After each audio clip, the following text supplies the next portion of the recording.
Follower ரெக்வெஸ்ட்க்கான reel இது. "Why do Haas and Sauber participate in Formula 1 knowing they are not going to win anything in F1?" அப்படின்னு கேட்டிருக்காரு. F1 is not just a race. Formula 1 வந்து வெறும் race மட்டும் கிடையாது. அது ஒரு marketing ஜகர்னட்னு கூட சொல்லலாம். அது மார்க்கெட்டிங் மாஃபியான்னு கூட என்ன பொறுத்தவரைக்கும் நான் சொல்லுவேன். Haas வந்து பார்த்தீங்கன்னாக்கா, they are the only American team இந்த ஃபார்முலா 1 கூட சொல்லலாம். ஒவ்வொரு வீக்கெண்டுமே பார்த்தீங்கன்னாக்கா 400 மில்லியன் பீப்பிள், அதாவது 400 மில்லியன் பீப்பிள்ஸ் வந்து ஃபார்முலா 1 வந்து வேர்ல்டு ஃபுல்லா பார்க்குறாங்க.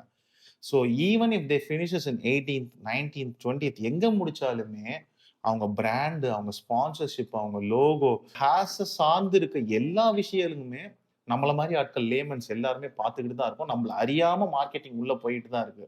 ஒரு ஃபன் ஃபேக்ட் சொல்லிரலாம். ஈவி கம்பெனி, ஏரோஸ்பேஸ் டெக்னாலஜி, அது கூட நம்ப ஓட்டுற ரோட் சைட் கார் எல்லாத்துலயுமே வந்து ஃபார்முலா 1 டெக்னாலஜி யூஸ் ஆயிட்டு இருக்கு. ஃபர்ஸ்ட் ஆஃப் ஆல் வந்து சோபர்ன்னு சொல்லக்கூடாதுன்னு நெனைக்கிறேன். சாபா அப்படின்னு தான் ஜெர்மன் ப்ரொனன்சியேஷன் சொல்லுவாங்க போல. எனக்கு அது ஒழுங்கா வரல. கரெக்ட் பண்ணிக்க ட்ரை பண்ணிக்கிறேன்.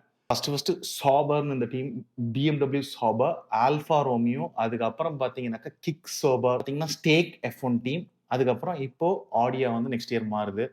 இதெல்லாம் எதுக்காக அப்படின்னாக்கா பிராண்டிங். பிராண்ட் தான் எல்லாமே. கூட இன்னொரு ஒரு ஆட் ஆன்.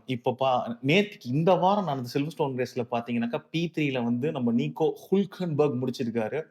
கடந்த ஒரு 5, 6 ரேஸா மேக்ஸும், யூகியும், சுனோடாவும் சேர்ந்து எடுத்த பாயிண்ட்ஸ வந்து ஒரே ரேஸ்ல அடிச்சு எடுத்துட்டாரு.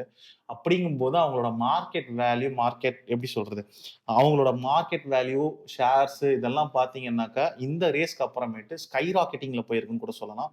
அவ்வளோ ஒரு விளம்பரம்னு சொல்லலாம். இந்த ஒரு ரேஸ்ல ஒரு போடியம் அடிச்சது, அந்த டீமுக்கு வந்து எப்படி சொல்லலாம்? ஒரு மெகா அப்படின்னு கூட சொல்லிரலாம்.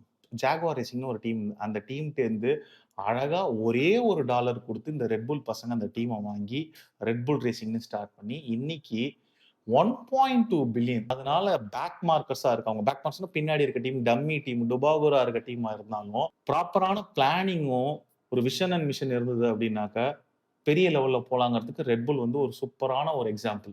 Last but not least passion தம்பி. பேஷன் தான் எல்லாமே. அதனால ஹாஸ் வந்து கன்ஃபார்மா ஒரு அமெரிக்கன் டீம்ங்கிறதுனால, அவங்களுக்கான ஒரு லெகசிய உருவாக்கணும்னு தான் பார்க்குறாங்க. Passion for racing. At the same time Sauber. இவங்க வந்து பார்த்தீங்க அப்படின்னாக்கா, சுவிஸ் லெகசிய வந்து தக்க வச்சுக்கிறதுக்காக ஃபார்முலா 1ல இருக்காங்கன்னு கூட நம்ம சொல்லலாம். Haas and Sauber may not win trophies. F1ல இருக்கிறதே பெரிய பிசினஸ் தான். Presence is power and passion that is priceless.